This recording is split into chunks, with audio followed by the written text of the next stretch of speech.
pleasure to be with you this evening, and I thank Mr. Weir for inviting me along. I want to remind you and myself, there's nothing special about my life. I was just a boy from a working class family that lived in a parlour house in the Ravenhill Road. But the Lord did many things in my life. As a teenager, I never dreamt that one day I would spend 58 years in the Amazon rainforest. I had no plans to do that. I remember very well when I was at Belfast High School, a man came from the Educational Authority and he gave a lecture for about 10 minutes and on different kinds of employment we could get when we left school. And afterwards he came to myself and my friend, I was sitting with Billy McAvoy. He said, "What kind of a job would you like?" We said, "We want a nice soft one like the one you've got." But that wasn't the Lord's plan for my life. He had different plans. Can we start the slide?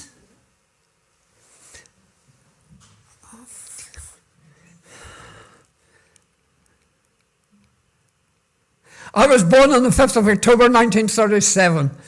And during the war years, we lived in part of the big schoolhouse that dominates the town square in Ballygowan. I started school on my 5th birthday. A school teacher lived with us, Miss Nora Mercer. She was from Newry.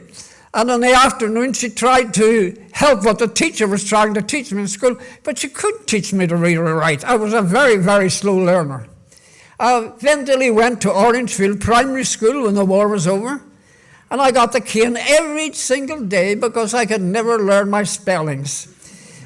The teacher sent me to the headmaster. He gave me the cane. Sent me again. The headmaster sent for my mother. It was no use. I still can't spell. I would eventually go to Belfast High School, where I was possibly one of the worst students. My average in Latin was 8 out of 100. And I never passed one single physics examination. 0, 0, 0. In 3 exams, the physics teacher wouldn't let me back. No, I didn't get the cane in Belfast High School, but I got my mother's shoe every time the report came home. I remember the day I went into the office of the school when the leaving certificates came out, the results came out. It was then called the senior certificate. The staff looked at me and said, "No, you couldn't possibly have passed the marks you've been getting all year." But I had, surprisingly. I had passed. Oh, there was no honours or nothing like that. I merely scraped through in 4 subjects. It wasn't much use to me. I couldn't use it to go on to further education. I'd have to start all over again. But God had a plan for my life, and that piece of paper was very vital many, many years later when I was in Brazil. God has a plan for every life. Old, young, God has a plan for your life tonight. I came across the gospel when I joined the 30th BB company attached to Orangefield Presbyterian Church. And through the influence of the Sunday school teachers, the influence of the officers from the BB company, I learned that, yes, I needed to be saved. I went to camp with them and I was just 14. But it wasn't until 1952 I started attending the Ravenhill Free Presbyterian Church, and I sat under the ministry of Dr. Ian Paisley, and I heard the gospel. And one Sunday evening, I was 14, and I simply asked the Lord to save me. I didn't say anything at home because I was the youngest of 5, and I knew my brothers were all going to laugh and make fun. But on the Wednesday night, my mother pointed at me and she said, "You got converted." I said, "Who told you?" She said, "Nobody told me. I saw the difference." So I praise God that God can save a 14-year-old and make a difference in his life. Not long afterwards, I was at a missionary meeting in the Ravenhill Church. The speaker was Mrs. Eads from the Cape Verde Islands, better known as Jessie Munn from the Shore Road in Belfast. And she spoke, "Send portions to them for whom nothing has been prepared." I was one of many who went to the front that night and said, "Lord, here am I, send me." I would spend 2 years at the Missionary Training College of the Worldwide Evangelization Crusade, the WEC in Glasgow. And after 2 years then, I was leaving. As we left, each student was called individually into the office, and the principal's wife, there, Mrs. Rowe, always prayed, and she always prayed the same prayer: deliver him from the barrenness of a busy life. I try to remember that all during my life, but many times it slips my memory and we get too busy. In 1960, I went to Brazil. I went to live in a very small town called Canatama. Canatama was one street along the edge of the river and another street penetrating into the jungle, surrounded by hundreds and hundreds of miles virgin Amazon rainforest. In 1962, I was there on my own. The first year I lived there, I was with missionaries from England. They went away. Our house was one of the best houses in town, but nevertheless, you had to get used in those days with the rats running around your headbed at night. Every house, and our house was infested with the rats. But in 1962, I was responsible, yes, for putting up the little church there. We were building a little church, a very small congregation. And now today, put it up, it has been replaced by a brick building. But in 1962, different things took place in that little town. First of all, God sent wonderful missionaries. They hadn't come to help me in the work of the church. Aaron and Joyce Abraham came with a vision to reach the very hostile and cruel Juma Indians that lived in the forests of the Amazon rainforest.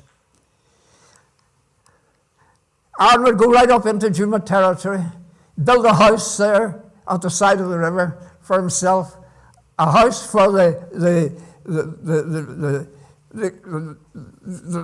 guides that would take us through the forest. And from time to time, he would set out on a journey, and it took us 3 days walking from about 6:30 in the morning to 4 in the afternoon on those 3 days to reach the Juma villages and come back again. We never saw the Indians for 3 years. We'd leave presents, strings of beads, combs, mirrors, different things. We knew that the Indians were watching and knew us. We were there. We took with us on some occasion an Indian boy and an Indian woman, Eted. She had been separated from the main group, and her family were overtaken by hunters, and they killed everybody off. But Eted and her son were left, escaped. On one occasion he said, I'm not coming back, I'm going to stay in the village. When you go to the Indians, my family will come out, my fellow Indians will come out, and they will, I'll tell them you want to be their friends. We don't know if she did get telling them, because when they come out, they killed her right away. We don't know the motive. It was after 3 years, on October 1965, we arrived at the village in the evening.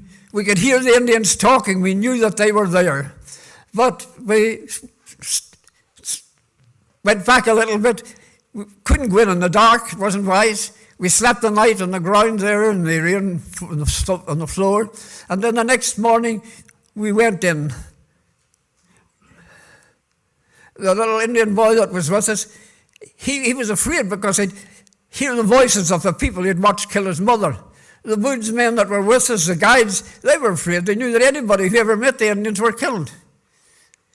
But Aaron was calm. He said, the Lord sent us here in the Lord's will, and God has told us to take the gospel to every creature. Be sure you're in the place where God wants you to be. He was sure we were there in the center of God's will. The next day, we met the Indian chief and his wife. This is the woman I met. I was never back in the Indian villages again, but that missionary stayed there for many years. He was there when this woman took ill. He was still learning their language. Her family went out and dug her grave. They carried her out. Lord, this lady that you see here that I met, lowered her down into the grave and buried her alive. She lay back and waved goodbye to her family, and they filled it in and buried her alive. I tried to stop them. They were going to kill him. When he learned the language, he knew the reason. A primitive Indian living in the Stone Age, in the heart of the Indian rainforest, had never heard that Jesus saves, but she knew there was life after death, and she knew that there was a paradise to be gained, and thinking that being buried alive, she could get into that paradise, she accepted. Now you tonight know that there's life after death. You know that there's a paradise to be gained or lost, and you know that you don't need to be buried alive, because Jesus died to save us on the cross, and all you have to do is say, Lord, I'm a sinner, save me. You can't get it to move on. It doesn't want to move on. Today, in the Acre state that I live in, there are still different tribes of Indians that have never heard the gospel living in the Stone Age. There are missionaries from Northern Ireland there working. Samuel Poots and his wife are working with the Indians in the Acre state of Brazil. If it was in 1962, a little boy came to my door. A woman across the street had cooked some fish for me, and she sent it across. The plate was too hot, I couldn't take it. And when I looked down, his hands were burnt. I couldn't understand it. Why was he not crying? Why was he not in pain? I said, no, my hands, I burned them, I cut my feet. I never feel any pain. I couldn't understand it.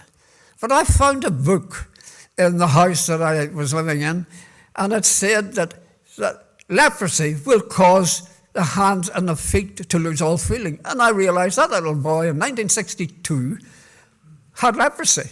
Nothing was being done about it. His hands were being burnt, being cut, being destroyed. And then I discovered in almost every house in that town, someone was hidden away that had that disease and was hidden from the rest of the town and the rest of the people. At the same time, I was called to attend a boy who was dying of snake bite.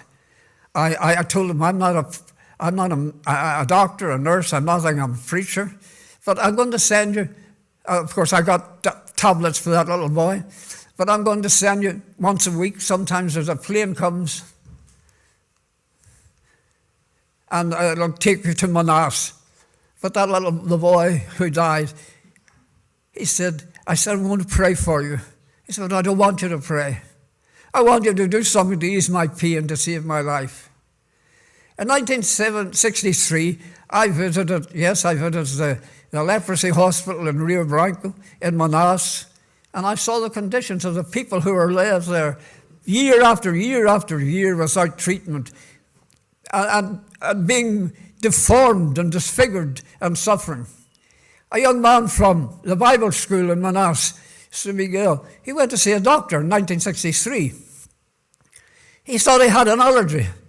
The doctor put him into a side room and locked the door. He said, why are you locking the door? He said, because you're a prisoner. A prisoner? Yes. He said, the army are coming for you.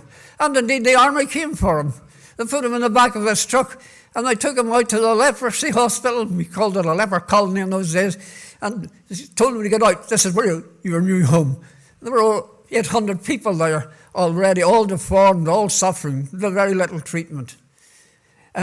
Fortunately, in 1964, my own church heard and sent a very generous gift to that young man. He was able to leave that colony, get proper treatment, and was pastor of a church, a Baptist church, for many, many years. But it was in December of 1967, I decided I had to do something. I remember the little girl, the little boy who was dying saying, I want you to do something. I remember the little boy that burnt his hands and didn't feel any pain. And I decided, yes, I will do something. I prepared a letter to my missionary society saying I'm leaving the work of church planting in the interior. I'm going to Manas to study medicine. A little girl came to the door just at that moment as I was preparing the letter. She said, my sister can't go back to school because her feet are bleeding so badly and nobody does anything to help. I said, Lord, it wasn't the mother that sent her, it was you sent me to tell me, yes, something, I have to do something.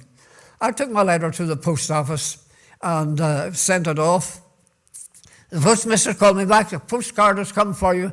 It was a Christmas card, it was December. And I went home and opened it, said, where God's finger points, there God's hand will make the way. And so it was in January of 1968. I went down to the city of Manaus. Manaus is now a big city. I made my inscription in the university to study medicine.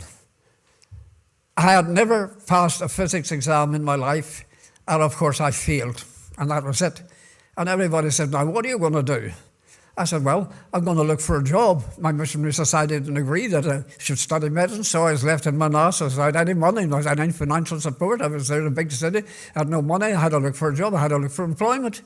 I had to look for a job. But God's hand made the way. At the end of January, the university discovered that 8 places in the medical course had not been filled. And so they repeated them, the exams, in February. And in February, with the Lord's help, I passed. Yes, I was able to study, but of course I had no money. I was living in a big city. I had to look for a job and work, but eventually I was able to study. And I learned that hard work can overcome the lack of intelligence. I want to tell the young people here tonight, God has a plan for your life. Maybe you don't think you're able to fit what He's calling you to do, but He will give you the hard work, will help you with His grace to go through you. In 1974, I graduated from the medical course, and then I went to Rio de Janeiro to take up a 2-year residency course in ophthalmology. Why ophthalmology? I worked in this hospital here, Hospital Miguel Cote. Then I came to Northern Ireland. I worked in the Royal Victoria Hospital for 1 year. I worked took courses and spent 2 months in the Eye and Ear Hospital in Dublin. And I was always referred to in my family as a stupid one. But yet, at the end of it all, I was able to take exams at the Royal College of Surgeons in Dublin. God doesn't call you to the job you're fit to do, but God fits you for the job He will call you to do. Remember that. God doesn't call you the job you're fit to do, but when He calls you to do a job, He'll give you what He needs, if you need to do it. In 1979, I returned to the Acre State. I wondered how I was going to work. I'd prepared myself as an ophthalmic surgeon, and I was there to work with the leprosy patients in that state. The health secretary heard that I was there, and he sent for me. He said, if you want to work in our hospitals, we'll pay your salary. Oh, I said, that's a good idea. I'll take the salary. And sometime later, he had to go to a meeting with the Minister of Health in the capital of the country, Brasilia. He couldn't go, so he sent me. When I come back again, he called me and said, what did the minister have to say? I replied very quickly. He said, you were to give me a rise in pay. He did. And that's what you call fleecing the Philistines. And so I worked for many years in that area, and I stayed there in the Acre State. When I was operating in the city, I had a very good operating microscope, which helped me to do delicate eye surgery. But when I was in the interior, I didn't have that. But I was coming back from Ireland after a short visit. I was with Pastor Victor Maxwell, and we were in Philadelphia, and we were going through a town called Charlotte on a Saturday morning. Charlotte advertised a very good portable operating microscope that I could take round with me to different places. I rang the firm, and the manager said, well, our shop is closed on Saturday, but I'll take the microscope in my car today, and I'll make arrangements, I'll meet you. And if it's what you want, then, of course, you can pay for me, and I will do the deal wherever you want to, where you're going to meet. So it was all arranged. After I put the phone down, Victor said, we don't know him. How are we going to know him? I said, well, the the microscope comes in a suitcase. So we have to look for a man to carry a suitcase. And I said, where did you make arrangements to meet him? I said, at the airport. Well, he found us.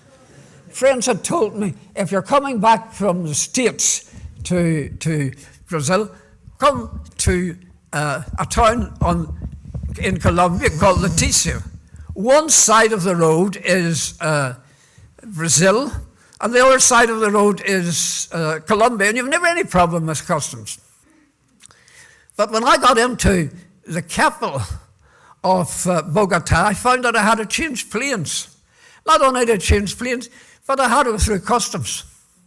And they confiscated all my baggage, locked it all up. I talked and talked, but it was no use. Of course, I can't really talk Spanish. We speak Portuguese. It's similar, but not the same. And eventually they took everything, even my suitcases, locked them up in room, and pushed me out into the main airport area. I went to the desk, the airline desk. The fellow said, I can't do anything to help you. There's your boarding pass. Your plane will be leaving now for Leticia in a very short time. And I thought, what do I do?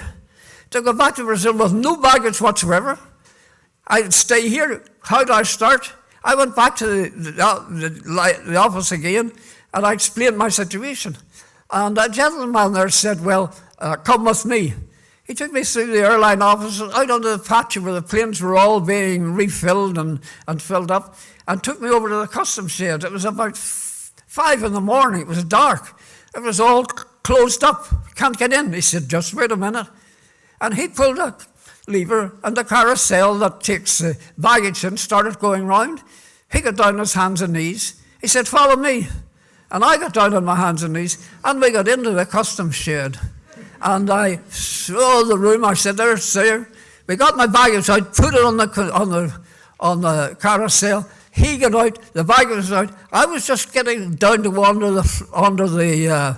the rubber flaps there, and a customs man came running down and shouted, you stop, you can't do this, you can't do this. He said, I know where you're going.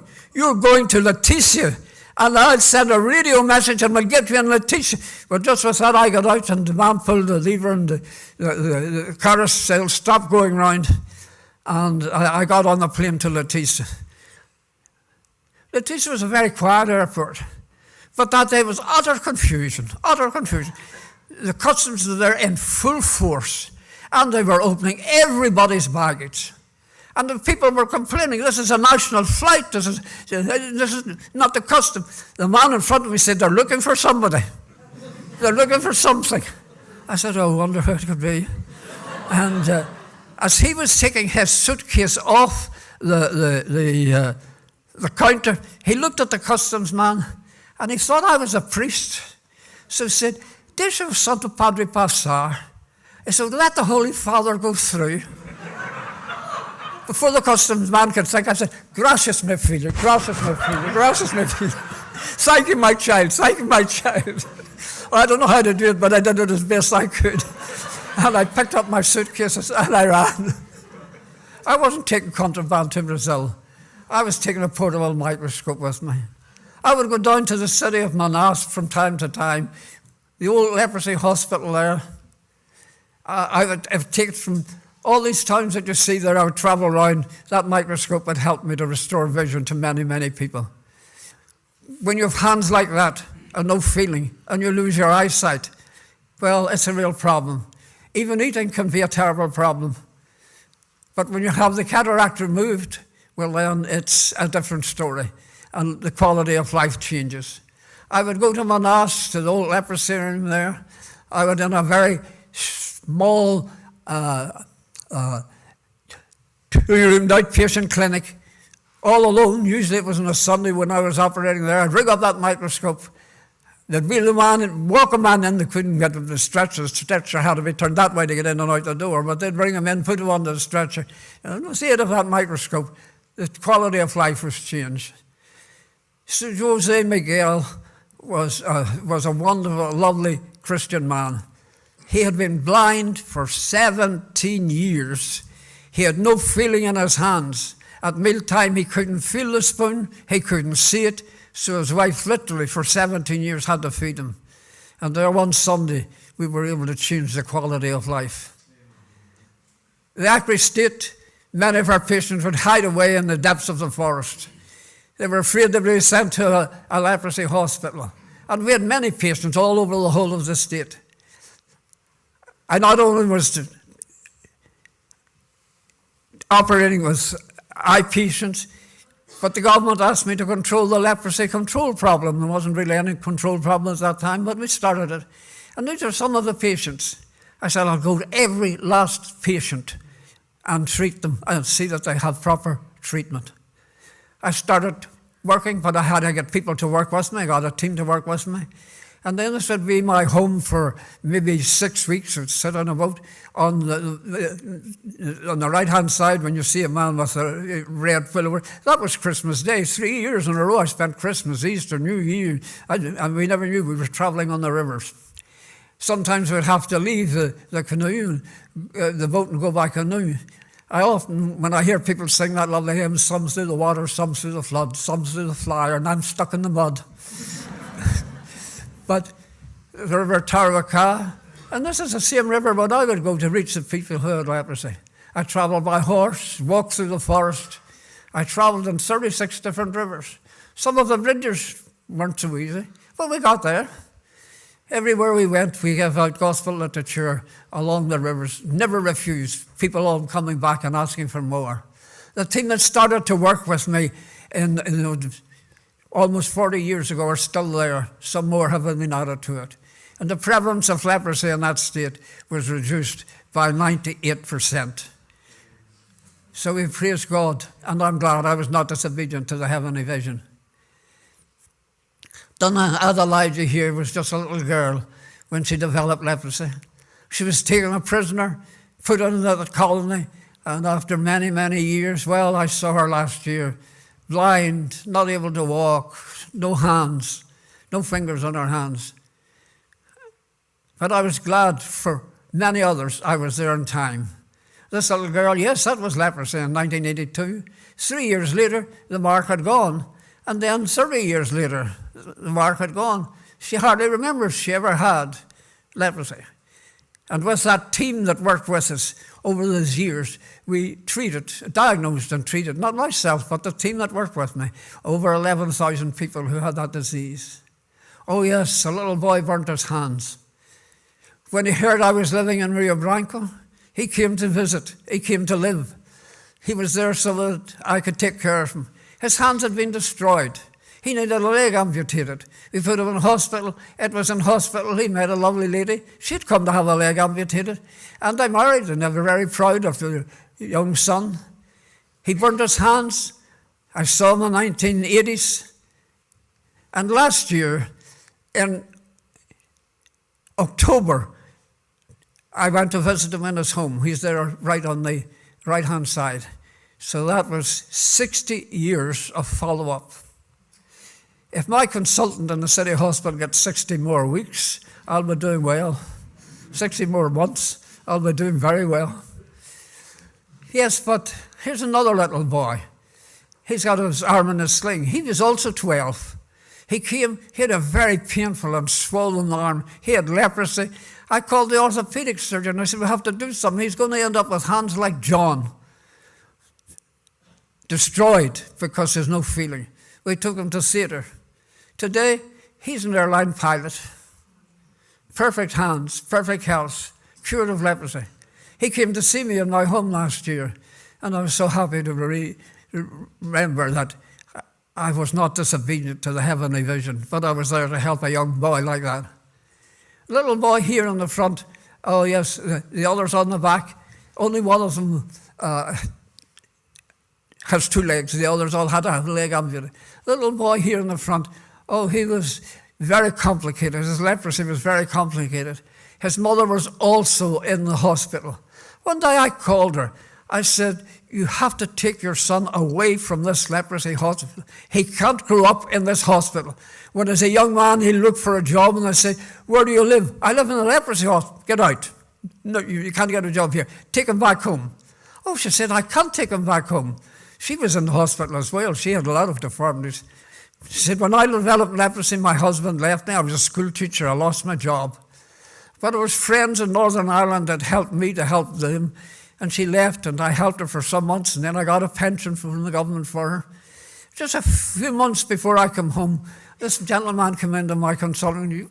He wanted to see me. He said, "Who are you?" He said, "I have no idea who you are." He said, "I'm Netto, the little boy from Crusader Soul from the leper asylum that you told my mother I had to leave. What do you work at?" He's a pastor today. Oh yes, I've escaped many different accidents and pilots that I travelled with across the islands. I travelled in these planes all the time, every week. Dr. Tom Geddes used to say to me, "Could you not stay at home for a couple of weeks and give your guardian angels a wee bit of a break?" Every time I heard, I came in one time and the undercarriage didn't come down, and the pilot said, "The size of no brakes, but we'll get there." Sleeping in a place like this at night, just a roof, no walls, no floor, and the leopards spotted all round us. But one thing I didn't escape, and that was a mosquito, because I had malaria more than 40 times. But the last time I had malaria, I say blessed malaria. I also had a very bad lung infection. I ended up remembering that all things work together for good for them that love the Lord.